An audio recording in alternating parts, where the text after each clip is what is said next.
Magandang hapon sa inyo lahat. Ito po si Herbert Curia, author, promoter ng Human Rights Promotion. Ang ating boses sa malayang demokrasyang ito, kakibat ang ating pananalig sa ating banal na Panginoon Diyos, banal na Panginoon Kristo, at gabayan ng kaliwan na galing banal na Santa Maria, mula sa isyong ating nakalap at pagbabantay sa mabuting pamamahala, patas ng hustisya at karapatang pantao, ay hinggil sa issue ng ika-3 sona ng Pangulong Marcos sa darating na July 22, 2024 o bukas na yon, last week ng July.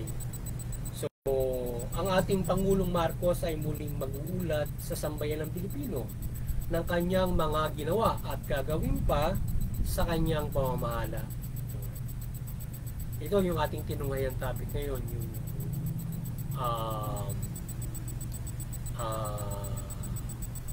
ang gagawing third sona ng ating Pangulong Marcos. Sa loob ng 2 taon na panunungkulan ng ating Pangulong Marcos ay sa ating pag-aanalisa ay kanyang pinamahalaanan ang ating bansa na may patutunguhang perspektiba at paglilingkod sa sambayan ng Pilipino. Sa loob ng 2 taon na ito ay nanunumbalik pa lamang ang o bago pa lamang tayo nakauusad mula sa pandemic at sa kanyang pagpaparangkada ng ating bansa ay kanyang napag-ibayo ang pagbabago nito doon sa bagong Pilipinas. Ayan, doon sa ating analisasyon doon sa panunungkulan ng ating Pangulong Marcos from maupo siya hanggang ngayon ay maayos naman yung pag-arangkada ng ating pamahalaan o ng ating bansa mula doon sa nakaraang pandemya na tayo ay bumulusok ng ekonomiya, hindi lamang Pilipinas kundi ang buong mundo. So pagbangon yung ang pamamahalang kanyang dinatnan para mamamahalaan niya ang bansang ito at may pagpatuloy yung may pamahalaan niya yung perspektiba niya para sa bansang ito. So pinamahalaan ng ating Pangulong Marcos ang bawat ahensya na mahusay at kanyang pinasunod ang mga ito sa mabuting pamamahala at paglilingkod sa ating bansa o taong bayan. Ang bawat ahensya ay kinamit ang kanilang mga serbisyo at pangunahin na ito ang Department of Agri o DAR na ang pamahagi ng lupa sa magsasaka ay kanyang pinalawig at tinulungan ang mga magsasaka sa kanilang pagsasaka sa iba't ibang tulong kagaya ng pananim, mga tulong pinansyal at mga kagamitan, etc.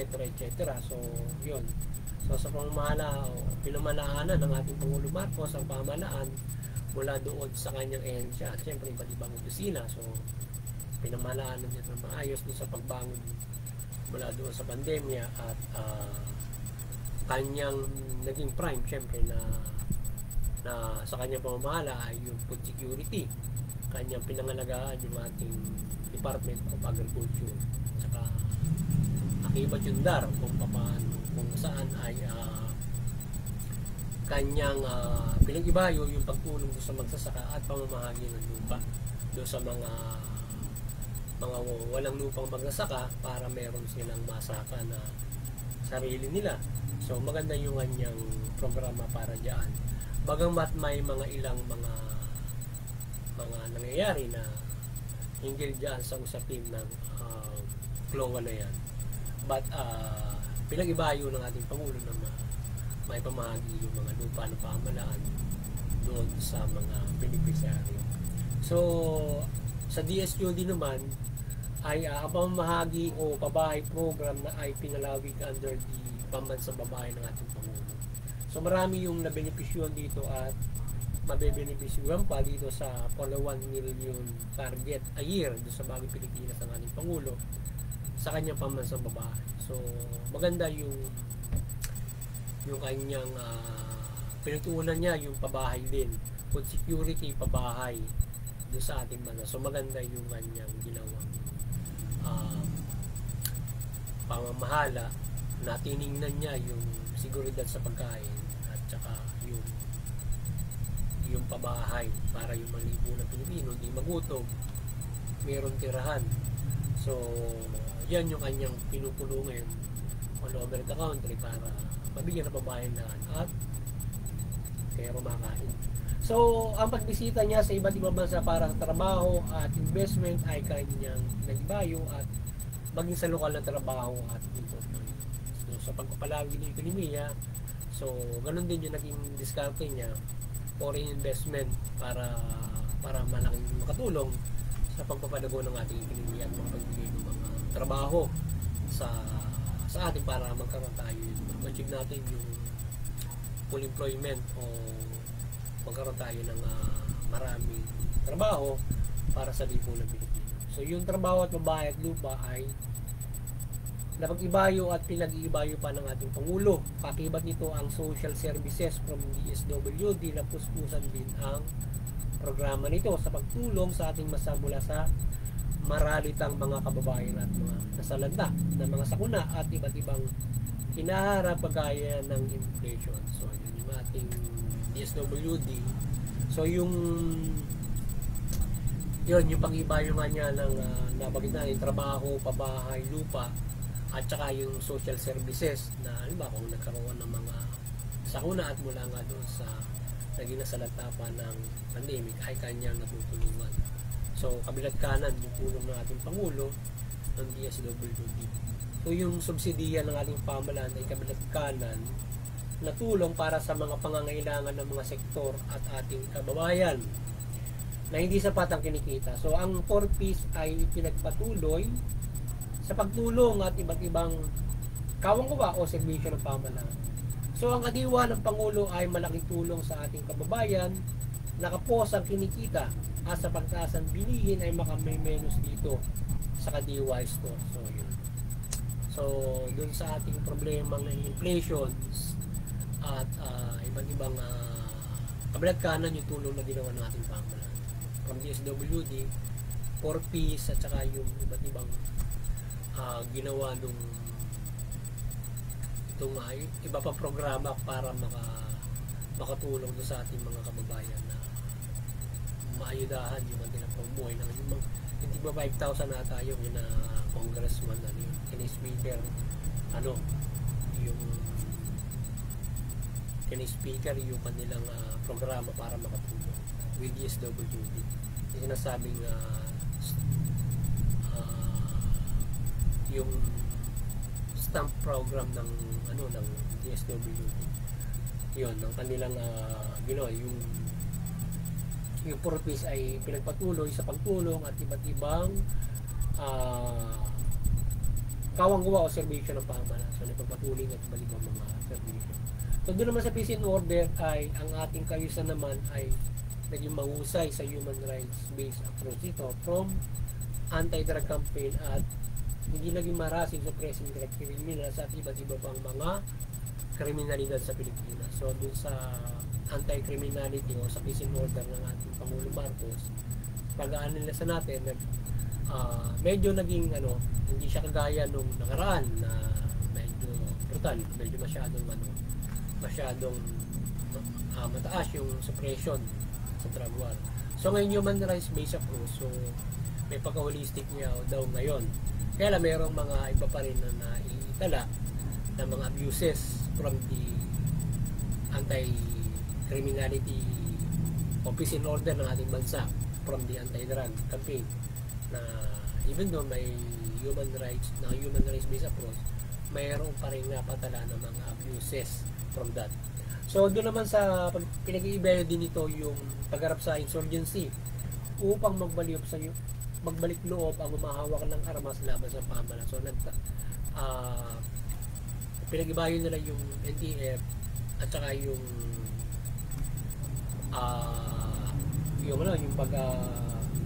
pagkakaroon nila ng sa pagbabalik loob, amnesty program nila. So pinag-ibayo nila amnesty program doon sa laban sa insurgency. At saka yung pisto kaya ata binuksan na rin. So naging maganda rin yung usad doon sa Mindanao, yung sa MINF at saka usap din doon na patuloy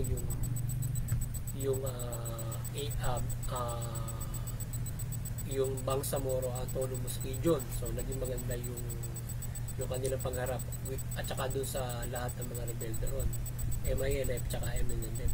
So na maganda yung pag-ugnayan ng ating pamahalaan doon sa rebellion doon. At maging dito sa CPP, NDF naman ay kanilang yung amnesty program pinalawig nila para sa mga magbabalik loob. Tsaka binukan niya tayo free stock din. Pero according to other ating mga nakalap na informasyon ay may mga umaabuso pa rin sa pagharap sa prison order na medyo may kataasan pa rin yung ibang mga abuses. So sana ay mapaigting pa ng ating Pangulo. Siyempre yung dinatnan niya may gano'n na yun eh. So mapaigting pa ng ating Pangulo yung human rights based on peace and order and maging doon sa pagpapatupad ng pangarap sa insurgency na mapag-ibayo yung human rights na international humanitarian law, human rights para hindi madirektibahan niya na yung sa PNP and AFP na hindi umabuso in peace and order and facing insurgency. So yun. So doon naman sa kalusugan at edukasyon ay mahusay din ang nakapaglilingkod ang ating pamahalaan na mabigyan ng libreng edukasyon ng ating bansa at ang health services ay mga laga ng lubos. So maging yung kalusugan at education talagang so siya nag-ibayo rin. So ang ating politika at ekonomiya at civil at social at cultural na mga usapin ay in good standing na ipamamahala ng ating Pangulong Marcos at naway makamit ang mataas na porsyento na pagkabot ng magandang status. So yung inequality natin in politics, economic, social, and civil ay pinag-ibayan natin Pangulong Marcos na makamit yung mas mataas na mahusay na maabot yung equality dito sa kanyang pamamahala na naabutan niya na medyo talamak yung equality ay unti-unti ring kinamit nung nakaraang administrasyon. Sa ngayon ay sana ay mataas na porsyento makamit na magkaroon tayo ng equality sa politika, ekonomiya, social, civil, cultural, from human rights and justice. So yan yung ilan sa mga problema dahil yung justice natin medyo mabigat pa rin yung inequality. So dapat puspusin ng ating Pangulong Marcos yung pamamahala niya na makamit yung equality and justice. Yan yung sa mga mahalaga rin. Yung ating equality sa pamamahala, politics, sa gobyerno, pagpapalaganap ng ekonomiya, ng peer. So yung equality niyan at unti-unti na nga yan ay kanyang ginagawa from the human rights doon sa pabahay, sa pagbibigay ng lupa yan at trabaho yan.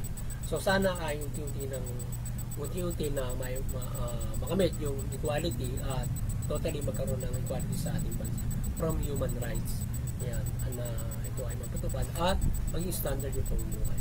So yung human rights ay nasusunod naman ng ating pamamahalang Marcos na may patupad ito at makamit ang ng mamayang Pilipino mula sa ating nabanggit ng mga analysis at marami pa. So yun, kaya unti-unting human rights ay nasusunod naman at naipapatupad at sana ay fully yung nasabi natin politika namin hanggang sa human rights justice ay totally maipatupad ng fully at equal para sa lahat. So sana makamit yan from the 2 years nagagawa lang niya na at hanggang sa ika-6 na taon niya ay makamit niya ang mataas na porsyento ng equality from the human rights at yun ang mga politics, economics yun ng ating Pangulo Marcos. So ngayon ang human rights promotions ay maring sumusuporta sa mabuting pamamahala, patas na hustisya at karapatang bansa. Sa isyong ito ng ikatatlong sona ng ating Pangulo Marcos sa July 22, 2024 o bukas ay ating sinusuporta ng Administrasyong Marcos sa pamamahala nito at kanya mga serbisyo at proyekto na ginagawa at gagawin pa at iba't ibang mabuting pamamahala nito. Ang ating boses sa ating Pangulong Marcos ay i-address ito sa SONA ang pagpapatuloy ng pagpapatupad ng human rights sa pamamahala nito at ang lipunang Pilipino ay mamuhay ayon sa karapatang pantao. So, sana i-address nyo na patuloy yung pagpapaigting ng human rights at mabawasan yung abuses o magawa niyang mapatigil yung makapang-abuso sa human rights sa ating bansa niya, from the government and to all sector of society. Basically kung all to human rights at standards ang pamumuhay, walang maghihirap at maagrabyado tao at lahat ay patas sa pamumuhay from human rights. So, sa lahat ng balangkas ng human rights, sa politika, ekonomiya, social, yan, civil, yan. Sa lahat ng balangkas na yan na may human rights ay maging patas lahat na naipatupad yan ng ating makamait na maipatupad ng ating Pangulong Marcos. Sana i-address niya na tuloy-tuloy niyang kakamtin ang full human rights implementation sa ating bansa mula from the United Nations. Yan. Kagaya ng kanyang nagawa na nga from the food security, pambansang pabahay, at etc. at papangulan ng bansa sa infrastructure na kung saan ay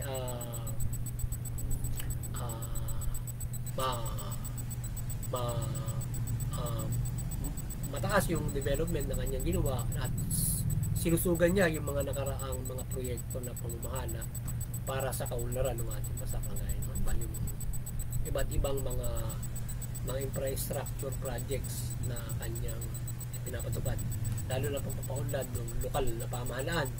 Talagang kanyang rin yan. So sana magawa niya ng lubos yan, yung pamahalaan yan, to local government, na lahat ng, siyempre buong bansa to local, dapat pag pumunta ka sa bawat lokal na pamahalaan, maunlad dyan, hindi lang maunlad yung mga kalsada nag-uugnay sa bawat mga lokal na pamahalaan, kundi yung dadat ng mga lokal na pamahalaan maunlad. Hindi lang yung halimbawa from Metro Manila to Calabarzon kompleto yung kalsada, pero yung mga bayan-bayan dapat sana maunlad din. So naway gabayan siya ng banal na Santa Maria na may patupad ng lubos ang human rights, good governance at equal justice upang lahat ay makapamuhay ng maunlad at ayon sa karapatan sa bagong Pilipinas. Sana magabayan ng ating banal na gabayan ng banal na Santa Maria ang ating Pangulong Marcos at maliwanagan siya at patuloy niya may patupad yung human rights yan. At gabayan siya ng Panginoon Diyos, banal na Espiritu Santo ng Panginoon Kristo sa kanyang iba't ibang mga way to para mapamahalaanan niya na mabuti itong bansang ito at ma-achieve yung equality.